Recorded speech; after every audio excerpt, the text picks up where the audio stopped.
আজি হাঁহিব লাগিব। আজি কিয় হাঁহিব লাগিব কওকচোন? আজি হাঁহিব লাগিব মোৰ দুগৰাকীমান ছাবস্ক্ৰাইবাৰে মোক সুধিছে যে আপুনি নাহাঁহে কিয়? মই নাহাঁহো এই কাৰণে, কাৰণ মই চিৰিয়াছ কথাবোৰ কৈ থাকোঁ আৰু এই কথাবোৰৰ মাজত দেখোন মোৰ হাঁহি নোলায়, সেইকাৰণে মই নাহাঁহো। আচলতে মই হাঁহো, খুবেই হাঁহো, কিন্তু এই যেতিয়া মই আপোনালোকক কথাবোৰ কৈ থাকিম, কথাবোৰ যিহেতু অকণমান চিৰিয়াছ হয়, গতিকে মোৰ হহা নহয়। মই এপ্ৰিচিয়েট কৰোঁ তেওঁলোকৰ কথাত, খুবেই ভাল লাগিছে। মোক আপোনালোকে তেনেকৈ মন কৰে যে মই হহা নাই কিয়। চ' এইটো কথা মই ভাল পাইছোঁ, বেয়া পাইছোঁ বুলি কেতিয়াও নাভাবিব। চ' মই চেষ্টা কৰিম ভিডিঅ'ৰ মাজে মাজে হাঁহিবলৈ কাৰণে চেষ্টা কৰিম। বহুত দিনৰ আগতেও মই এই কথা শুনিছিলোঁ যে মই কিয় নাহাঁহো, কিন্তু মই পৰা নাই আচলতে হাঁহিবলৈ। হাঁহি মানে কথাৰ মাজত নোলায়। ঠিক আছে, আগলৈ মই ট্ৰাই কৰিম। আজি আমি কথা পাতিম উশাহ লোৱাৰ বিষয়ে। উশাহ আমি সকলোৱে লওঁ, ইয়াত কি নতুন আছে, কিন্তু উশাহটো যেতিয়া আমি দীঘলকৈ লওঁ, ইয়াৰ পৰা কিমান বেনিফিট আমি পাব পাৰোঁ আপোনালোকে ভাবিব নোৱাৰে। আমি যেতিয়া মই চিৰিয়াছ হৈ গ'লোঁ, দেখিছেনে? ঠিক আছে, আমি যেতিয়া এণ্টি এজিং ইউজ কৰোঁ, anti ageing lotion, anti ageing cream, anti ageing serum, anti ageing moisturiser, cleanser, গোটেইবিলাক আমি যেতিয়া এণ্টি এজিং ইউজ কৰোঁ, তাৰ লগে লগে যেতিয়া আমি উশাহটো দীঘলকৈ লওঁ, তেতিয়া কি হয়? তেতিয়া আমাৰ স্কিনত সাংঘাতিক ধৰণৰ আমি ইউথফুলনেছ এটা পাওঁ। স্কিনখন আমাৰ ডেজলিং কৰি উঠে, স্কিনখন আমাৰ জিলিকি উঠে, স্কিনখন য়ং হৈ উঠে। চ' কেনেকৈ হ'ব এইবোৰ প্ৰচেছ? উশাহ লোৱাৰ কিছু প্ৰচেছ আছে, কেনেকৈ কৰিব, গোটেই কথাবোৰ ভিডিঅ'টোত আজি শ্বেয়াৰ কৰিম। ভালকৈ কথাবোৰ জানিব বুজিব আৰু ইয়াৰ পৰা ভৰপূৰ প্ৰফিট ল'বলৈ চেষ্টা কৰক। কোনো কষ্টলি ট্ৰিটমেণ্টৰ কথা নাহে ইয়াতে, কোনো বেছি এফৰ্ট নালাগে। দিনটোত মাত্ৰ কেইমিনিটমান সময় আমাক লাগে। সেই কেইমিনিটমান সময় দিয়াৰ পিছত আমি ইমান বেনিফিট ল'ব পাৰোঁ যে আপোনালোকে আচৰিত হৈ যাব। প্ৰথমতে ক'ব লাগিব, দীঘল উশাহ ল'লে আমাৰ ষ্ট্ৰেছ কম হয়, আমাৰ অক্সিজেন লেভেল বাঢ়ে আৰু অভাৰঅল হেল্থ ইম্প্ৰুভ হয়। এই ইজি এক্সাৰচাইজে আমাৰ মেণ্টেল আৰু ফিজিকেল হেল্থ ইম্প্ৰুভ কৰে। ডেইলি বেড হেবিটৰ কাৰণে আমাৰ শৰীৰত প্ৰব্লেম আৰম্ভ হৈ যায়। বেড হেবিট মিনছ সময়মতে কামবোৰ নকৰা, সময়মতে নোখোৱা, সময়মতে শুবলৈ নোযোৱা, ভাল আহাৰ নকৰা, এক্সাৰচাইজ নকৰা, শুদ্ধ পানী নোখোৱা, এনেকুৱা বহুত ধৰণৰ কাৰণ আছে, যিবোৰ কাৰণত আমি লাইফষ্টাইল ডিজিজত পৰোঁ।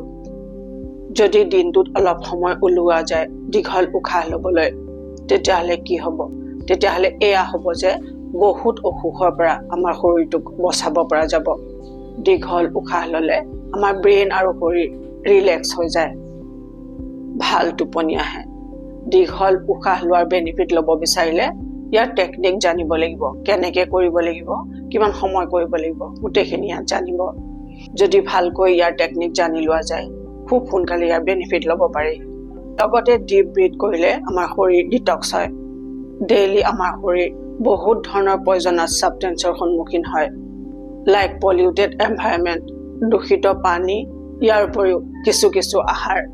আমাৰ উশাহ নিশাহত শৰীৰে বিষাক্ত বস্তুবোৰ উলিয়াই নিজক চাফা কৰে। যদি দীঘল উশাহ লোৱা নহয়, শৰীৰৰ পয়জনাছ বস্তুবোৰ বাহিৰলৈ ওলাবলৈ কেপাচিটি কমি যাব, যাৰ কাৰণে শৰীৰৰ অন্য ছিষ্টেমবোৰক তেজ চাফা কৰিবলৈ এক্সট্ৰা এফৰ্ট লগাব লগা হয়, হাৰ্ড ৱৰ্ক কৰিব লগা হয়, আৰু সেইকাৰণে মানুহ অসুখত পৰে। যেতিয়া আমি দীঘলকৈ উশাহ লওঁ, কাৰ্বন ডাই অক্সাইডৰ লগত বহুত ধৰণৰ টক্সিক ছাবষ্টেন্স উশাহৰ লগত বাহিৰলৈ ওলাই যায়। ডিপ ব্ৰিথ কৰিলে আৰাম ফিল কৰাৰ লগতে শৰীৰৰ চেলছবোৰলৈ ভালকৈ অক্সিজেন যাব পাৰে। শৰীৰৰ চেলছবোৰে নেচাৰেলি অক্সিজেন পোৱাটো দৰকাৰ।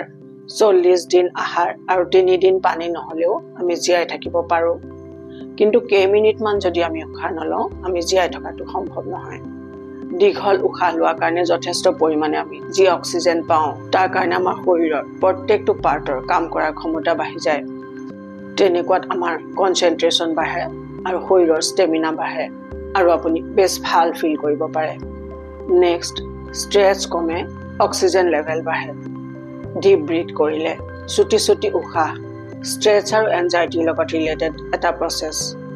মন কৰিব, যেতিয়া আমি ষ্ট্ৰেছত থাকোঁ, ভয় কৰোঁ, তেতিয়া আমাৰ উশাহ চুটি হয়। ষ্ট্ৰেছ আৰু এনজাইটি হ'লে দীঘল উশাহ লৈ চাওক, দেখিব ইমিডিয়েট কাম কৰিছে। ইয়াৰ পৰা শৰীৰে মেক্সিমাম অক্সিজেন পায় আৰু টেনশ্যন ফ্ৰী হৈ যাব পাৰে। ইয়াৰ উপৰিও দীঘল উশাহ ল'লে আমাৰ হাৰ্টবিট নৰ্মেল হৈ থাকে। যাৰ কাৰণে আমি ৰিলেক্স ফিল কৰিব পাৰোঁ যদি আপোনাৰ কিবা কাৰণে চিন্তা হয় বা ভয় হয় দীঘল উশাহ লৈ চাওকচোন খুবেই ভাল প্ৰফিট পাব সেই পৰিস্থিতিত যথেষ্ট আৰাম পাব নেক্সট দীঘলকৈ উশাহ ল'লে ৰেস্পিৰেটৰী চিষ্টেম ভাল হয় ইয়াৰ উপৰিও ডায়াফ্ৰাম আৰু উশাহ লোৱা মাংসপেশীবোৰ ৰিলেক্স হৈ যায় দীঘল উশাহ ল'লে এজমা থকাসকলে বেছ আৰাম পায় বোনছ শোল্ডাৰ ৰিবছ এইবোৰ ৰিলেক্স হ'বলৈ ধৰে আৰু চেষ্টৰ যি টাইটনেছ সেয়া ৰিডিউচ হ'বলৈ ধৰে ডিপ ব্ৰিডিং প্ৰচেছ আমাৰ হাৰ্ট হেল্থৰ কাৰণে বহুত বেছি ভাল বহুতে হয়তো এই কথা নাজানে দীঘল উশাহ লোৱাটো বহুত ভাল এটা এক্সাৰচাইজ যদি আপুনি যিকোনো কাৰণত ফিজিকেল এক্সাৰচাইজ কৰিব নোৱাৰে তেতিয়াহ'লে দিনটোত অলপ সময় উলিয়াই আপুনি ডিপ ব্ৰিথ কৰক তেনেকৈ কৰিলেও আপুনি এক্সাৰচাইজ কৰাৰ নিচিনাই বেনিফিট পাব পাৰে নেক্সট আমাৰ হাৰ্টৰ কাম কৰাৰ এবিলিটি বাঢ়ি যায় আৰু শৰীৰৰ ফেট কম হয় হাৰ্ট এটেক হোৱা কিছু লোকৰ ওপৰত এক ষ্টাডি কৰা হৈছিল এই ষ্টাডিত এই কথা গম পোৱা গ'ল যে হাৰ্ট এটেকৰ পিছত যিসকল লোকে এক্সাৰচাইজ কৰে আৰু ডিপ ব্ৰিডিং কৰে তেওঁলোকৰ নেক্সট 5 বছৰলৈকে হাৰ্ট এটেক হোৱাৰ ৰিস্ক 50%লৈকে কমি গৈছে ডিপ ব্ৰিথ কৰিলে আমাৰ হজম শক্তি ইম্প্ৰুভ হয় ব্লাড চাৰ্কুলেশ্যন ভাল হয় আৰু ডাইজেষ্টিভ চিষ্টেমৰ কাম কৰাৰ এবিলিটি বাঢ়ি যায় IBS আৰু কনষ্টিপেশ্যনৰ নিচিনা প্ৰব্লেম নাইকিয়া হ'ব পাৰে আমাৰ মুডৰ ওপৰত আমাৰ হজম শক্তি আৰু ভোক এফেক্ট কৰে ডিপ ব্ৰিথ চিষ্টেমত হজম হয় আৰু ভোক লাগে নেক্সট ডিপ ব্ৰিডিং কৰিলে আমাৰ ৱেট বেলেঞ্চত থাকে কাৰণ চেলছবোৰত ভালকৈ অক্সিজেন পায় এণ্ড দ্য আদাৰ হেণ্ড যদি আপোনাৰ ৱেট বেছি আছে তেনেকুৱাত ভাল ধৰণে অক্সিজেন পোৱাৰ কাৰণে শৰীৰৰ এক্সট্ৰা ফেটবোৰ গলিবলৈ সহজ হয় যদি আমি চুটি উশাহ লওঁ গ্লাইকোজেন মানে কমপ্লেক্স কাৰ্বহাইড্ৰেট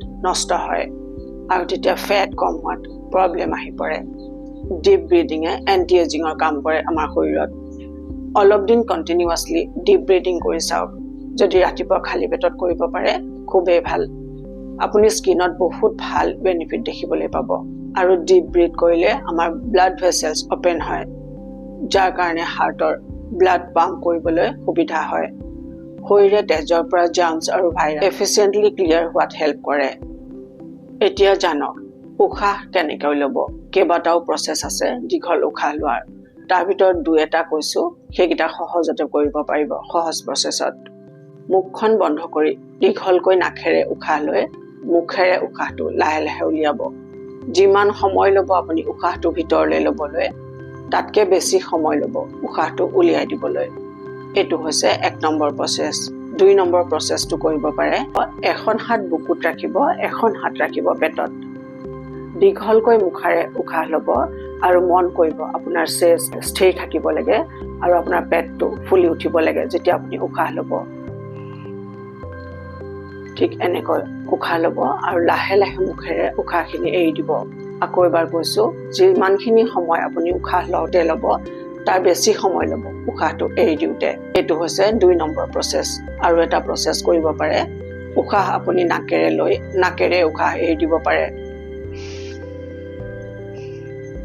ইয়াত সময়ৰ কথা নাই আপোনাৰ কমফৰ্টেবলি আপুনি এইখিনি কাম কৰিব পাৰে উশাহ ল'ব আৰু এৰিব নাকেৰে ইয়াৰ উপৰিও প্ৰত্যেক ছিজনত ঘৰৰ ভিতৰৰ হিউমিডিটি মেইনটেইন ৰাখিব লাগে ড্ৰাই এয়াৰত যাতে আপুনি উশাহ ল'ব লগা নহয় এয়াৰ ফিল্টাৰ আৰু এয়াৰ কণ্ডিচনাৰ ৰিকমেণ্ডেড মতে চাফা কৰি ৰখাটো দৰকাৰ বেছি ধূলি BBQ স্মোক কেম্প ফায়াৰ এইবোৰত যদি পাৰে মুখত মাস্ক ইউজ কৰিব আজি আছিল ইমানখিনি কথা সৰু সৰু টেকনিক কিন্তু বহুত ডাঙৰ ডাঙৰ বেনিফিট প্ৰত্যেক ৰাতিপুৱা চকু খুলিয়েই মন কৰিব উশাহ লোৱাটো জীৱনৰ সকলোতকৈ ডাঙৰ উপহাৰ দীঘল উশাহ লওক আপোনাৰ শৰীৰে আপোনাক ধন্যবাদ দিব অসুখ আপোনাৰ পৰা দূৰ হ'ব আপুনি সুস্থ থাকিব জীৱনৰ প্ৰত্যেকটো যুঁজ আপুনি অনায়াসে জিকি যাব পাৰিব আজি আছিল ইমানখিনি কথা ভিডিঅ'টো যিমান পাৰে সিমান শ্বেয়াৰ কৰিব নিজৰ খুব যত্ন ল'ব খুব সুখেৰে আৰু খুব সুন্দৰ হৈ থাকক মোৰ শুভেচ্ছা থাকিল